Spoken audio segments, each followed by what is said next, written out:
బెండకాయ పులుసు చేసుకుందాము. బెండకాయల్ని కడిగి తుడిచి ఈ మాత్రం ముక్కలు చేసుకోవాలి. మూకుట్లో నూనె కాచాలి. తరిగిన బెండకాయ ముక్కల్ని వేసి చక్కగా కదపాలి.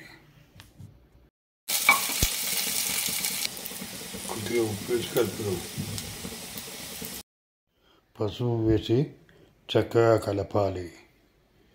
కొన్ని నీళ్లు పోసి ఒకసారి కడపాలి. చింతపండు వేద్దాం. బెల్లం కారం కూడా వేయాలి. ఇంత బెల్లం వేయాలి. బియ్య పిండి కలిసిన నీళ్లు పోయాలి. బాగా కలపాలి.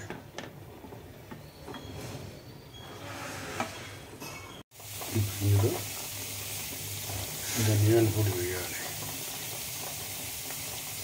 కొద్దిగా మెంతి పొడి కూడా చక్కగా కలిపి వడ్డన పాత్రలోకి తీసుకోవాలి.